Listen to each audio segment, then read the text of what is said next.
Nah, kita ketahui sebagai akibatnya penganiayaan yang dilakukan oleh Kaisar Domitian, Yohanes, salah seorang murid yang dikasihi Kristus, umat percaya dalam Kristus, dalam umur lansianya ditawan di Pulau Patmos, seperti kita sudah pelajari. Setelah Yohanes menyaksikan kehadiran Yesus di antara 7 kaki dian, maka dia pun disuruh dengan dikatakan bahwa apa yang engkau lihat, tuliskanlah di dalam sebuah kitab dan kirimkan kepada ketujuh jemaat ini. Ke Efesus, ke Smyrna, ke Pergamus, ke Tiatira, ke Sardis, ke Philadelphia, dan ke Laodikia. Apa yang harus Yohanes tuliskan? Apa kira-kira yang Tuhan perintahkan agar dituliskan? Nah, kita baca. Karena itu dituliskanlah apa yang telah kau lihat, baik yang terjadi sekarang maupun yang akan terjadi sesudah ini. Nah, kita Wahyu ini memuat 404 ayat-ayat di dalam 22 pasal. Dan ada sesuatu yang manusia tidak mengerti atau memperhatikannya. Anda membaca tentang Babylon, tentang binatang, faktanya lebih dari satu binatang. Anda membaca tentang pekabaran-pekabaran malaikat, berkat-berkat, serta kutuk-kutuk. Mengapa hal-hal demikian ini ditekankan di sini? Inilah yang harus mungkin kita ketahui, bahwa dari 404 ayat-ayat itu, kira-kira 2/3, bahkan lebih bertalian dengan petunjuk atau kutipan dari Perjanjian Lama. Terletak sebagai kitab terakhir dari Alkitab, namun Yohanes kembali ke permulaan dalam menggunakan lambang-lambangnya. Banyak tanda-tanda dan lambang-lambang. Tuhan mau supaya kita mempelajari serta merenungkannya bagi kita sendiri dengan memohon pimpinannya. Khususnya ada dua buku atau kitab yang sangat saling melengkapi.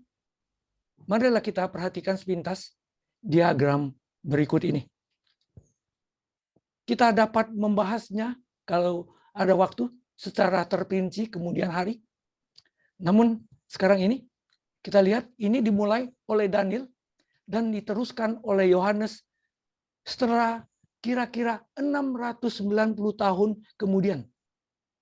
Nah, sejarah kekristenan menulis bahwa Daniel pasal 1 telah ditulis pada kira-kira tahun 605 sebelum Masehi. Dan Wahyu ditulis tahun 95 setelah Masehi.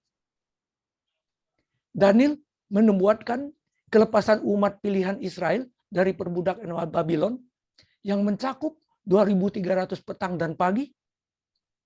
Di dalamnya 70 minggu yang dikuduskan bagi umat Israel. Melambangkan pelayanan Yesus di dalam bilik suci Ka'bah duniawi.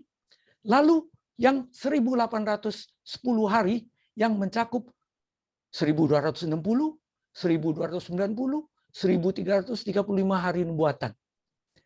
Menggambarkan pelayanan Yesus di bilik suci sorgawi setelah kebangkitannya. Disinilah masa di mana Yohanes hidup. Itulah apa yang diistilahkan dengan sekarang.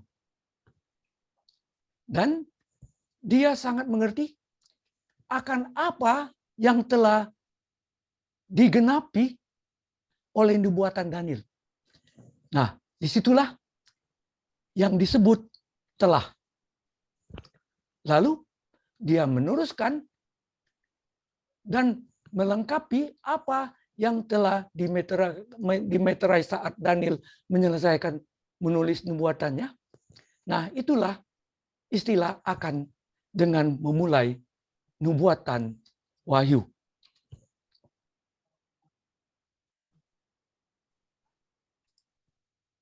Ya, itulah dengan wahyu.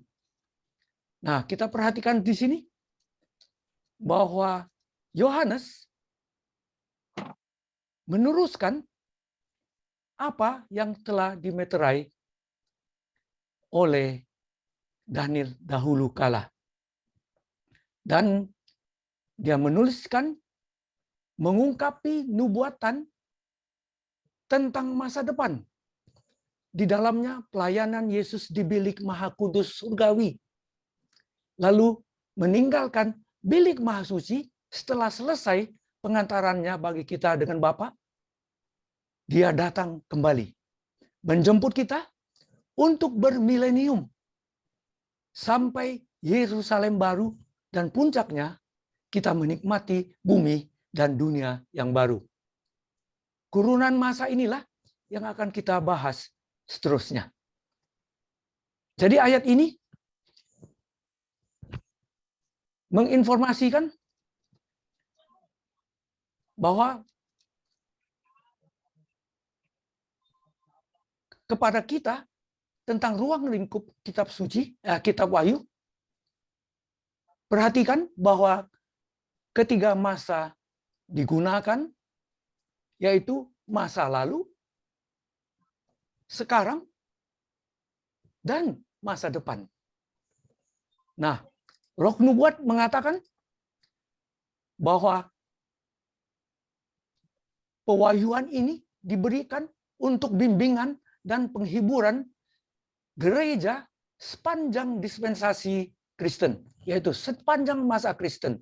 Di Patmos, sang murid menerima pesan yang pengaruhnya akan terus memperkuat gereja hingga akhir zaman. Di dalam Desire of Ages, halaman 780.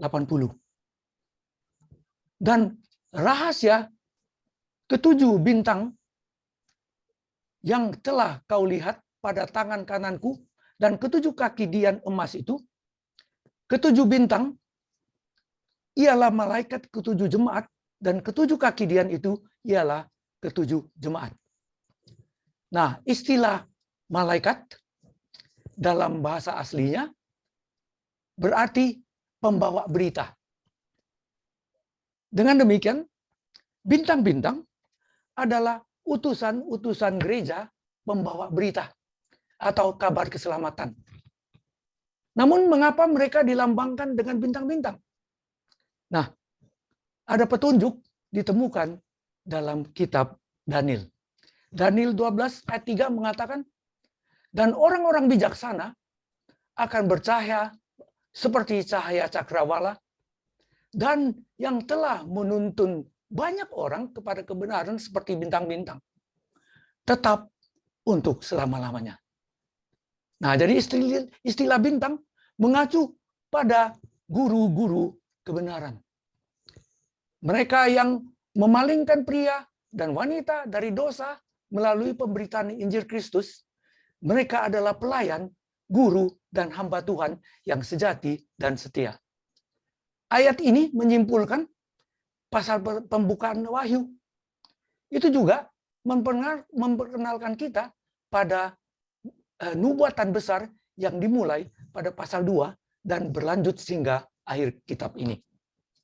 Tidak mengherankan jika kita sekalian atau kalian tiba di sorga, bagaimana? Banyak bintang-bintang di mahkota kalian. Puji ya Tuhan, ingat lagu, adakah bintang-bintang di mahkotaku? Nah, Tuhan janjikan dengan pasti bahwa bintang-bintang akan ada di mahkota setelah tiba di sorga. Yang pertama, dari tujuh gereja di Wahyu disebutkan gereja atau kota Efesus. Dikatakan, nah ini dikatakan bahwa tuliskanlah kepada malaikat jemaat Efesus, inilah firman dari Dia yang memegang ketujuh bintang, dan di tangan kanannya dan berjalan di antara ketujuh kaki dian emas itu. Nah, dikatakan ini kepada jemaat Efesus. Nah, kita melihat sedikit geografi. Efesus terletak kira-kira 80 km jarak udara dari Pulau Patmos. Itu memakan waktu kira-kira 14 jam kalau berlayar dengan kapal. Nah, Efesus berarti yang dirindukan. Pada zaman Yohanes, Efesus adalah kota terkemuka di provinsi Romawi di Asia. Dan kemudian oleh Kaisar Agustus, nah Kaisar Agustus yang kita ketemukan di buku Matius, pada tahun 29 Masehi setelah Kristus dijadikan menjadi ibu kota provinsi Romawi di Asia. Pada zaman Yohanes ada kira-kira 200.000 penduduk. Setelah kota Roma dan kota Alexandria, Efesus adalah kota terbesar ketiga di dalam kekaisaran Romawi saat itu. Sekarang ini kota Efesus lebih dikenal oleh kota Seljuk sebagai pusat kota Efesus. Nah, kalau kita lihat gambar peta ini, wah, tidak ada apa-apa lagi ya. Namun, kita dapat mengunjungi peninggalan kota Efesus dahulu kala. Nah, jadi di tempat ini, di kurungan yang lingkaran merah ini, kita dapat menemukan peninggalan Theater of Efesus. Teater ini dapat memuat kira-kira 25.000 penonton. Nah, kalau kita lihat, nah dari sisi lain, suatu lapangan atau teater yang sangat indah, ya, yang menyenangkan. Nah, kita lihat lagi, kita dapat berjalan-jalan di sepanjang jalan, di depan dan di sampingnya. Dan tidak jauh dari situ, kita menemukan pemandangan ini. Kita melewati peninggalan perpustakaan Efesus. Nah, tadi gambar yang ada di belakang saya duduk, itu adalah gambar tentang perpustakaan di Efesus ini. Nah, kalau kita teruskan jalan, maka kita akan lihat inilah bentuknya yang sangat indah. Saya katakan ya, sangat indah. Dan di tengah jalan kita bisa menemukan tanda ini. Nah, tanda ini adalah tanda Afrodite. Nah, kita lihat di sampingnya ya, jadi ada gambar Afrodite, lalu ada hati dan ada kaki. Ya, ada kaki, lalu di atas kaki itu ada tanda salib. Nah, Anda kalau lihat ini bisa diasosiasikan ya. Nah, ini rupanya adalah tanda bagi laki-laki. Zaman dahulu rupanya tidak beda dengan sekarang. Laki-laki banyak yang mencari-cari nona-nona. Nah, rupanya ini tanda dikasih tahu, ini tempatnya kalau mau bertemu dengan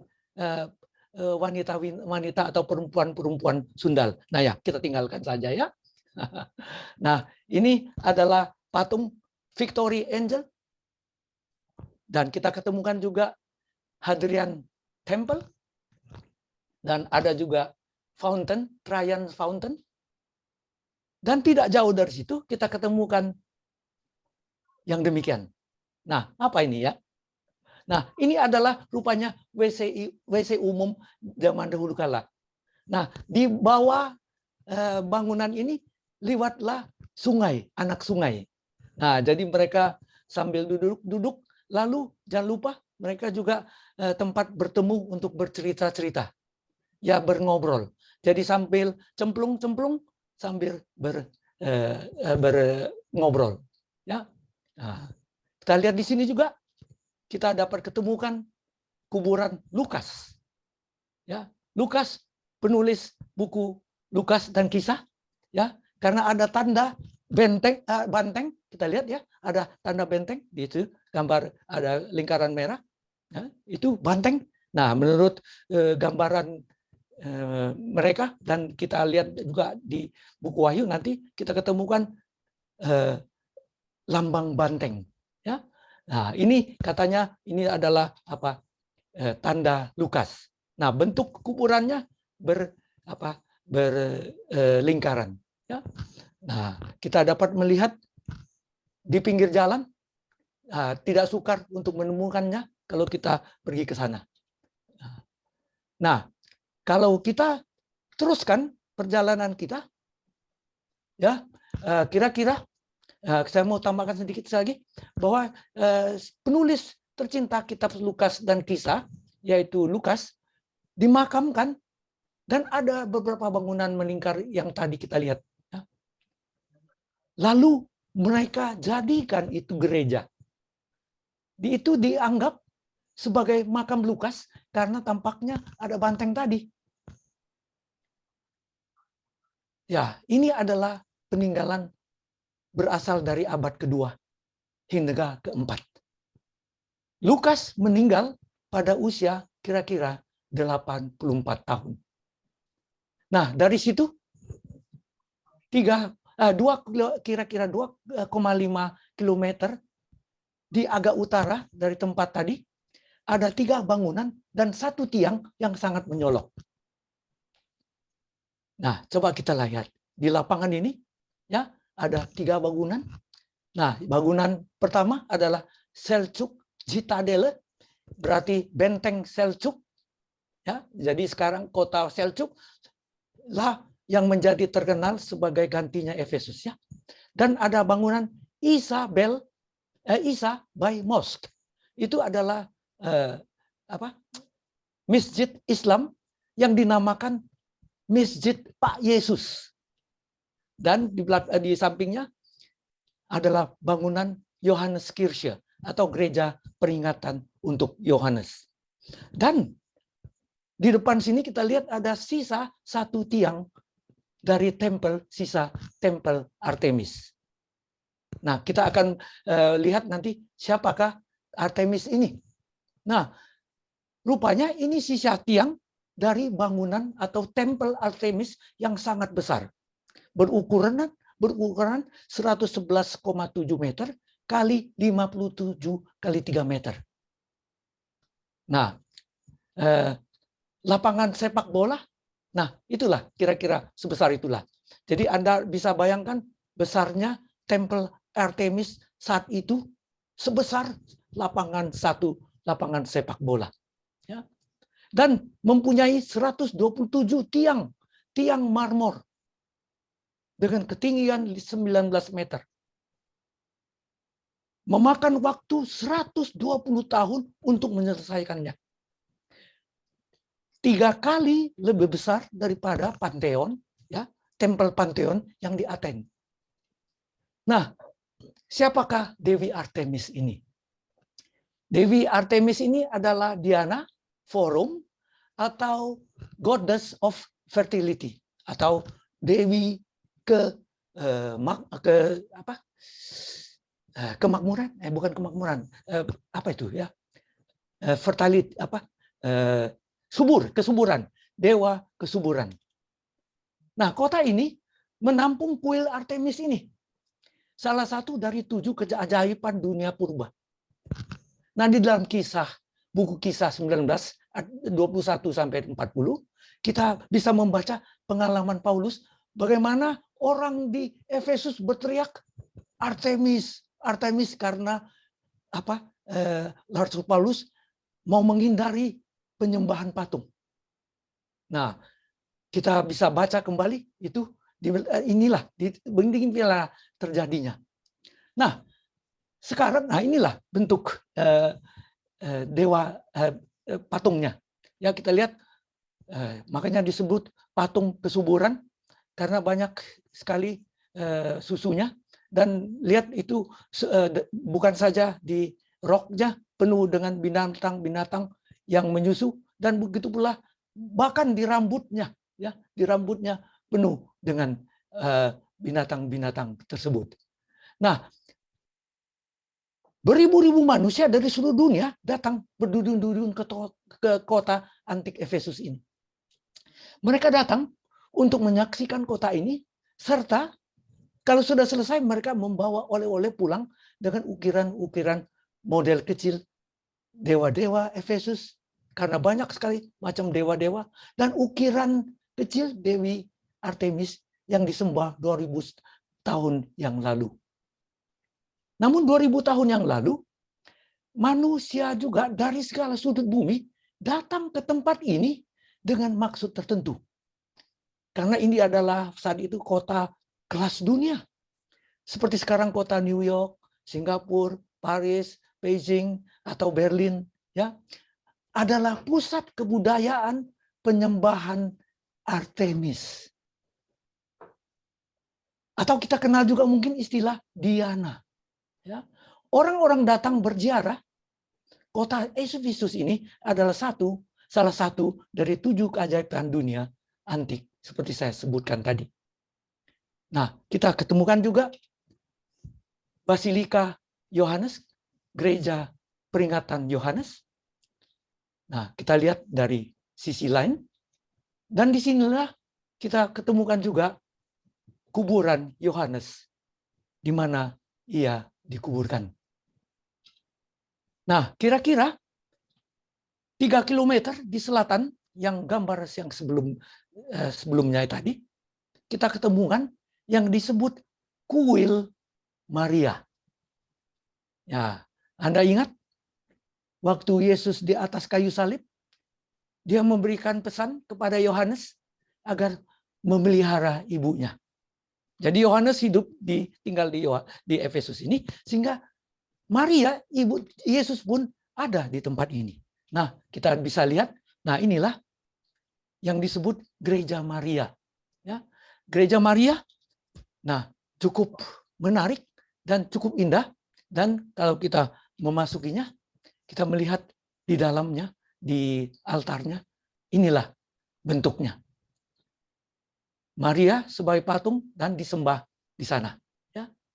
Lalu di kota ini ada sekelompok manusia pengikut Yesus Kristus mendirikan jemaat di tengah-tengah kepengaruh kekafiran. Rasul Paulus sendiri pernah tinggal di sini selama 2,5 tahun.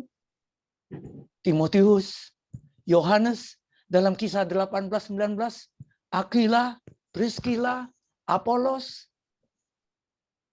Nah, apa pesan yang disampaikan oleh Yohanes di sini?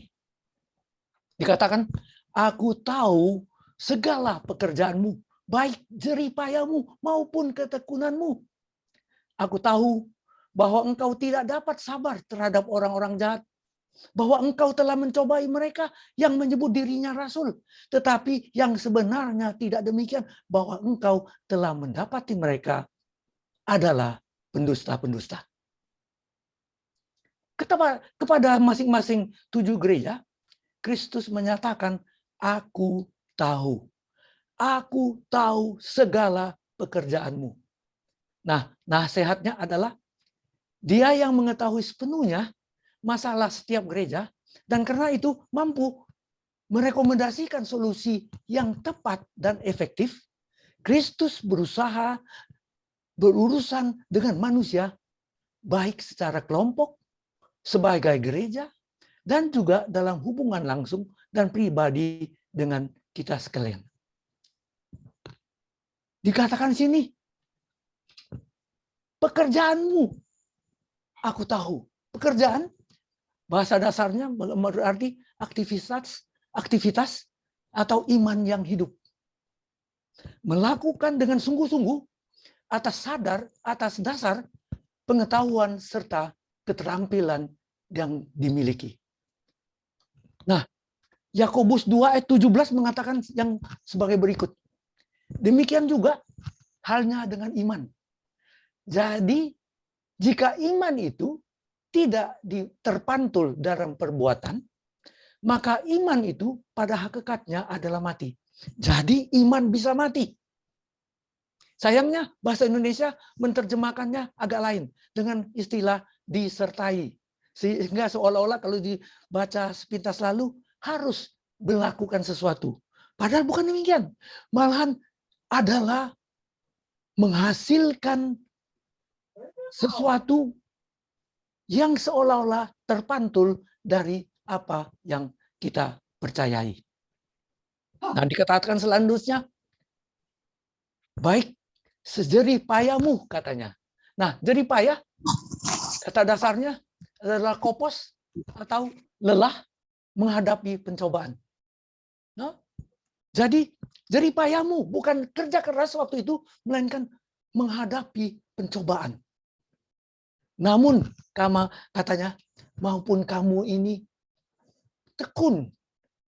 Aku tahu pekerjaanmu, aku tahu jerih payahmu, aku tahu perjuanganmu, dan aku tahu ketekunanmu. Hupomone.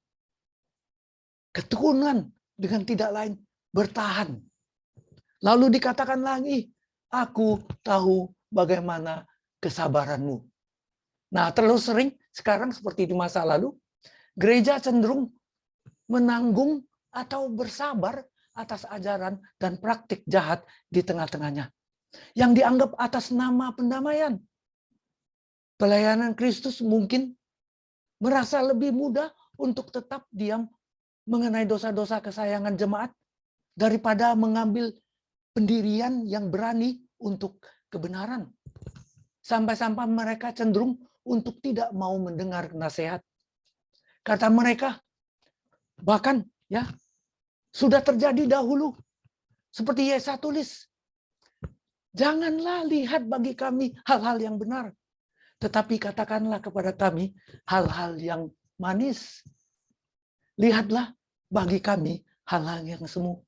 Dan Rasul Paulus pun mengamarkan, karena akan datang waktunya orang tidak dapat lagi menerima ajaran sehat, tetapi mereka akan mengumpulkan guru-guru menurut kehendaknya untuk memuaskan keinginan telinganya. Luar biasa. Ataupun sibuk dengan dongeng dan silsilah yang tiada putus-putusnya, yang hanya menghasilkan persoalan belaka dan bukan tertib hidup keselamatan yang diberikan Tuhan dalam iman. Dan dikatakan di sini ada sesuatu yang baik, bahwa engkau telah, apa katanya? Engkau telah mencobai mereka. Nah, di sini bukan mencobai artinya untuk menjatuhkan, melainkan artinya mencobai di sini adalah kamu telah mengujinya. Jemaat di Efesus dipuji karena membuat perbedaan yang jelas antara kebenaran dan kesalahan. Baik dalam doktrin maupun dalam kehidupan. Dan untuk mengambil sikap tegas terhadap kesalahan. Dikatakan pula bahwa dan engkau tetap sabar dan menderita karena namaku, dan engkau tidak mengenal lelah. Namun demikian ada celaan. Dikatakan sini, namun demikian aku mencela engkau karena engkau telah meninggalkan kasihmu yang semula. Aduh, sakit ya. Celaan. Sudah bagus semuanya, tetapi rupanya ada sesuatu di mana kasih semula dilupakan. Kasih ini termasuk kasih sepenuh hati untuk Tuhan dan kebenaran. Jadi yang tadinya mengasihi Tuhan sepenuh hati dan kepada kebenarannya, sekarang dilupakan. Dan kasih satu sama lain sebagai saudara dan sesama manusia. Mungkin kontroversi doktrinal yang dikobarkan oleh guru-guru palsu tadi telah menimbulkan perpecahan. Selain itu, terlepas dari upaya yang rajin dan pihak banyak orang yang bertahan dari gelombang ajaran palsu, sejumlah orang yang tetap tinggal di gereja tidak diragukan lagi sedikit banyaknya mereka terpengaruh olehnya. Sejauh kesesatan mendapat tempat di dalam gereja, sejauh itu kegiatan Roh Kudus sebagai utusan kebenaran digagalkan. Prinsip-prinsip kebenaran diubah. Selain itu, ketika orang-orang yang secara pribadi berhubungan dengan Kristus dulu berakhir.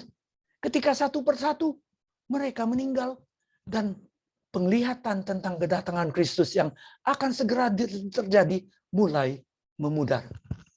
Api iman dan pengabdian semakin redup. Sebab itu, ingatlah betapa dalamnya engkau telah jatuh. Bertobatlah dan lakukan lagi apa yang semula engkau lakukan.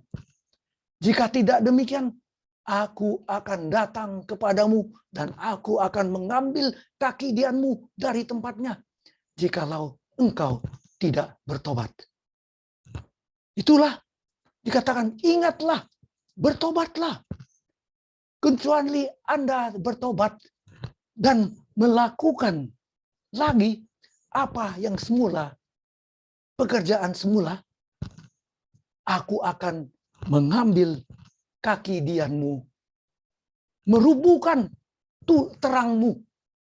Gereja akan kehilangan status sebagai wakil Kristus yang terpilih.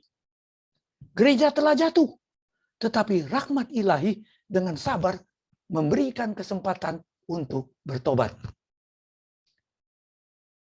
Kecuali Anda bertobat. Tetapi ini yang ada padamu. Yang itu engkau membenci segala perbuatan pengikut-pengikut Nikolaus yang juga kubenci. Nah, salah satu sekte saat yang mengganggu gereja di Efesus dan Pergamus, dan mungkin di tempat lain, beberapa bapak gereja yang melaporkan tentang sekte ini mengidentifikasikan dirinya dengan sebagai seorang yang namanya Nikolaus dari Antioquia. Salah satu dari 7 diaken di dalam buku Kisah Rasul. Nah, kita tidak tahu apakah tradisi mengenai Nikolaus ini, yang sang diakon ini apakah benar. Tetapi sektenya mungkin sama dengan yang disebutkan oleh Yohanes. Pada abad kedua, setidaknya penganut sekte ini tampaknya telah mengajarkan bahwa perbuatan daging tidak mempengaruhi kesucian jiwa. Dan akibatnya tidak ada hubungannya dengan keselamatan, mereka katakan. Sekte Gnostik disebut Nikolaitan atau Nikolaus tadi. Ia mengajarkan tugas malaikat yang bertahap atau berpangkat. Jadi mereka mengatakan bahwa malaikat itu ada pangkat-pangkatnya, ada hierarkinya. Dan malaikat adalah sebagai pengantara. Bukan Yesus, melainkan mereka kan malaikat. Pengantara antara manusia dan Tuhan. Lalu mereka mengajarkan penyembahan kepada malaikat. Dan apalagi, dan mendapat upah. Dan bahkan upah atas usaha. Dikatakan tubuh adalah jahat, sedangkan roh adalah baik, mereka katakan. Sehingga tidak menjadi masalah kalau seseorang membunuh diri. Luar biasa. Ya.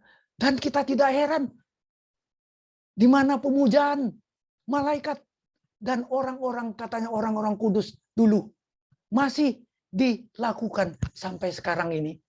Khususnya kita tahu di dalam gereja Katolik. Ya. Tuhan memuji jemaat Efesus dalam hal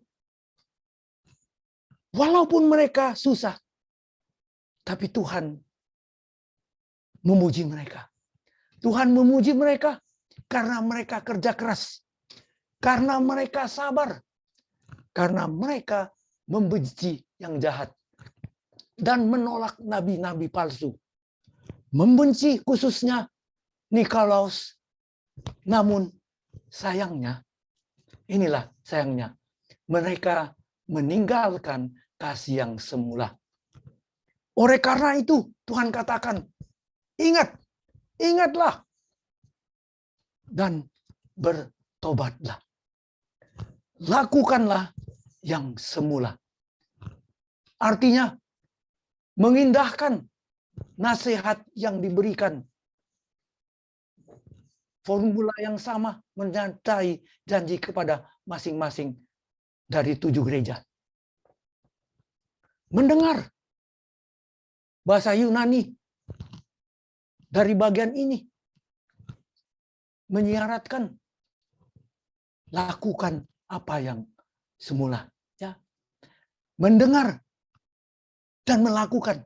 Mendengar firman Tuhan itu tidak ada artinya kecuali kehidupan sejak saat itu disesuaikan dengan pola dari apa yang telah didengar.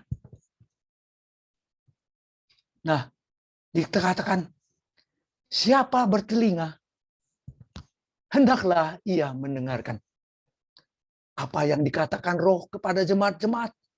Barang siapa menang, dia akan kuberi makan dari pohon kehidupan yang ada di taman Firdaus Tuhan. Apa artinya senantiasa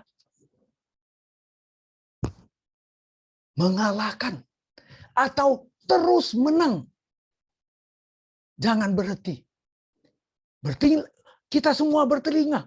Semua umat manusia bertelinga. Makanya dengarkan dan teruslah menang.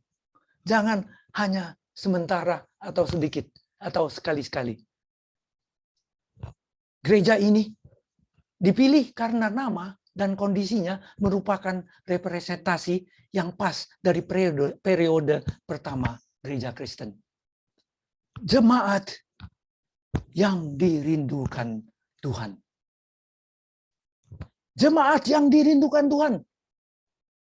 Mudah-mudahan kita berada di dalam jemaat ini. Dan kita ingat. Dan kita mau supaya kerja keras, sabar, membenci yang jahat, menolak nabi-nabi palsu, membenci Nikolaus. Jangan meninggalkan kasih yang semula. Ingat, bertobat, dan lakukanlah yang semula. Semoga renungan pendek ini dapat menguatkan kita masing-masing setia di dalam iman yang hidup sampai Tuhan datang kembali. Semoga kasih karunia Tuhan Yesus menyertai kita sekalian. Amin.